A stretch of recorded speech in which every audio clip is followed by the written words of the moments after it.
Kapag ang puso ay napuno ng galit, doon nagsisibulang maghimagsik. Paghihimagsik tahahantong sa malagim na kamatayan.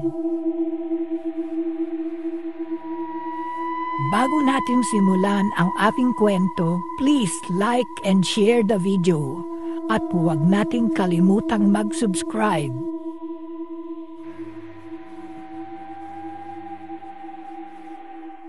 Sa isang madilim na sulok ng kwadra ng mga kabayo ay mayroong isang batang babae na umiiyak. Ang edad niya ay 10 taon. Malusog at magandang bata, pero puro pasa ang katawan. Maya-maya ay umalingaw-ngaw ang matapang na tinig at galit na galit mula sa isang babae. "Isabel! Isabel!"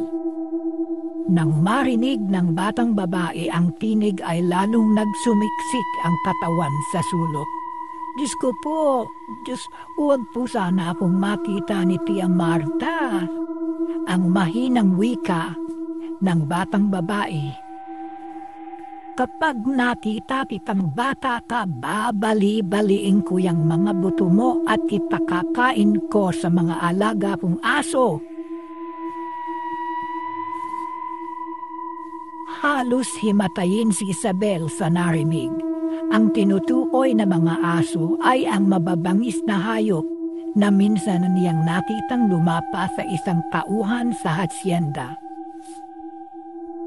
Tuwang-tuwa pa ang tiyahin noon habang pinapanood ang paglapa ng mabangis na hayop kay Igme na isa sa mga tauhan doon. Bigla din niyang naalala noong nilalatigo ng tiyahin si Alejo, ang isa sa tagapag-alaga ng kabayo. Gumugulong na ito sa lupa ay hindi pa din tinatantanan. Sumisigaw ng pagmamakaawa ngunit bingi ang tiyahin. At ang masaklap ay ikinulong pa ito sa basement hanggang sa mamatay. "Wala pang kasing lupit, ya Marta, napakasima at paksama mo," sigaw ng isip niya. 2 taon na ang lumipas, ang tiyahin pa na niya ang nagpapatay sa mami at daddy niya. At walang kaalam-alam kung saan pinakon.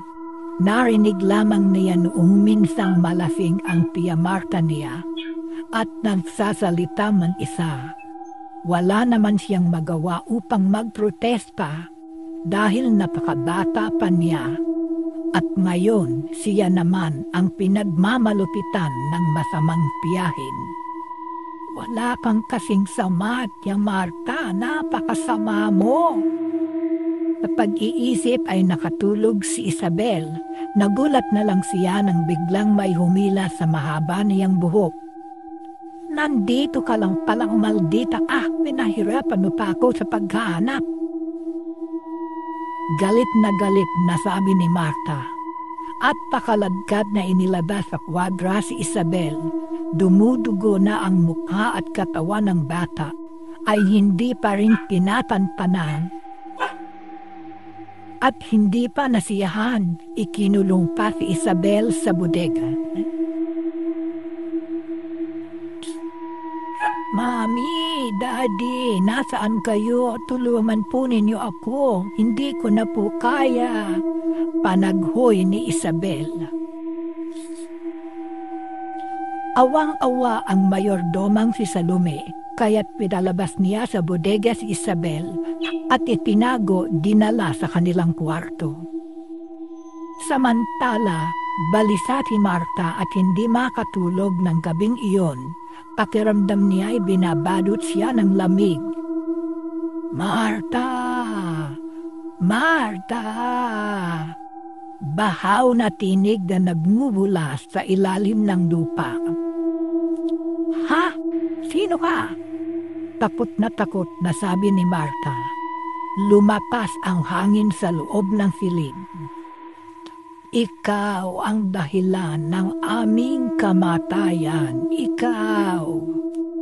Bahaw na tinig na tila nagmumula sa ilalim ng lupa. Tinig ng isang babae na agad nakilala ni Marta. Iyon ay ang ina ni Isabel, si Lyra. Nakita niya ang imahe ng isang babae na nakalutang sa hangin. Naliligo sa dugo ang katawan. Tatakbo sana siyang palabas ng pinto, ngunit humarang doon ang imahe ng isang lalaki. Si Sandro, ang kanyang kapatid, duguan din ito at nakalutang sa hangin. Kuya Sandro, hindi ito totoo. Tinatakot ko lang ako. Lumayo kayo sa akin. Magbabayad ka, Marta. Magbabayad ka. Takot na takot si Marta dahil nakita niyang tumaas ang gunting at ang bangko. Humagis patungo sa ulo niya ang bangko at dumugo agad iyon. Ang gunting naman ay tumusok sa kaniyang braso.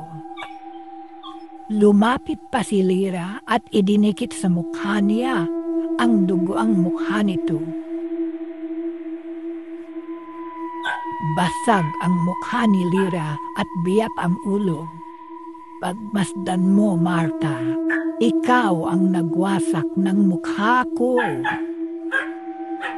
Halos mabaliw sa tindak si Marta. Panayang sigaw at iyak, nagmamakaawa, panayang hingi ng tawad. Hindi, tama na. Isabel, tulungan mo ako. Bumukas ang pinto at bumungad si Isabel. Napakita ng pag-asa si Marta nang makita ang pamangkin. Isabel, pamangkin, salamat at dumating ka. Tulungan mo ako, patigilin mo sila. Marunong ka palang magmakaawa, Marta, pero walang puwang ang pagmamakaawa mo. Magbabayad ka. Tinig ng ama ni Isabel ang lumabas sa bibig. Ginamit nila ang katawan ng anak upang nakapaghiganti. Mabalasik ang titig ni Isabel kay Marta. Lahat ng gamit ay tinitigan ni Isabel at lahat iyon ay naggalawan at tumaas. Kilabot na kilabot si Marta. Ang mga gamit ay mistulang ibinato at lahat iyon ay tumama sa kanya. Pati ang salamin ay nabasag. Lumipad din ang mga basag na salamin at tumusok sa kanyang katawan. Malakas na tili ang kumawala sa lalamunan ni Marta. Tuwang-tuwa naman si Isabel sa nakikitang paghihirap ng tiyahin. Tama na, Isabel. Parang awa mo na.